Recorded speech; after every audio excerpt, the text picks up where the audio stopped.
जय सर्वेद। पंच विषय गो अर्थ है एक संग नहीं भिंग, मन सत्ता एक वस्तु है यह मन कर है लिंग। पंच विषय गो अर्थ है, गो यानी इंद्रिया, विषय यानी इंद्रियों के विषय। इंद्रिया है आँख, कान, नाक, जिह्वा और त्वचा। ये पांच इंद्रियों के पांच विषय है। विषय है शब्द, स्पर्श, रूप, रस और गंध। ये पांचों विषय को मन एक साथ में ग्रहण नहीं कर सकता। यह मन की व्याख्या है। आइए समझते हैं इसको कैसे समझा जाए।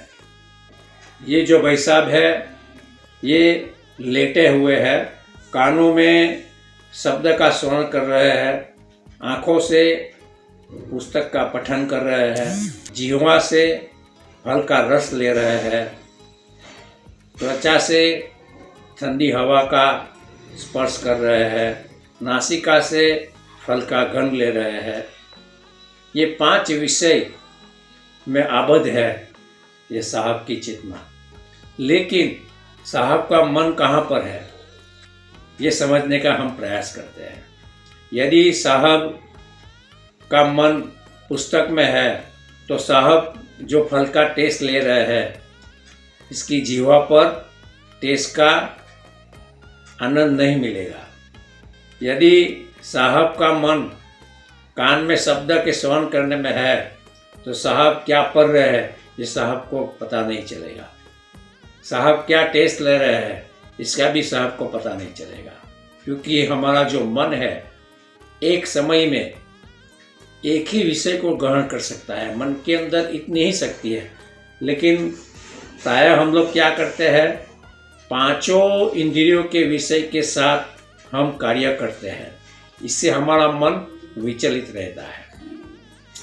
कई बार हम गाड़ी चला रहे हैं, कानों में ईयरफोन लगा है, गाना सुन रहे हैं और गाड़ी चला रहे हैं, तो हमारा मन गाना अगर सुन रहा है तो सामने जो रास्ता है वो रास्ता स्पष्ट दिखाई नहीं पड़ेगा और एक्सीडेंट होने का भय रहता है। इसी तरह यदा कदा हम सभी हमारे मन को चारों तरफ घुमाते रहते हैं।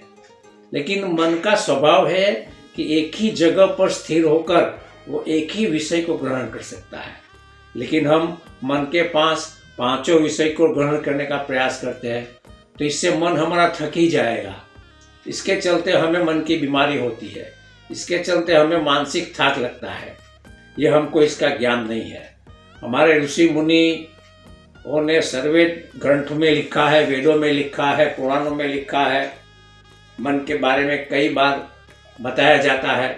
लेकिन सर्वेद की वाणी कहती है, स्पष्टता से कहती है, पंच विषय गो अर्थ है एक संग नहीं भिंग, मन सत्ता एक वस्तु है यह मन कर है लिंग। इंद्रियों के पांच विषयों का संबंध एक साथ जिससे न हो वह मन है। यह मन की सबसे बड़ी कमजोरी भी है। मन में एक ही समय में एक ही विषय चलता है। ये विषय से भी हम बाहर निकल सकते हैं।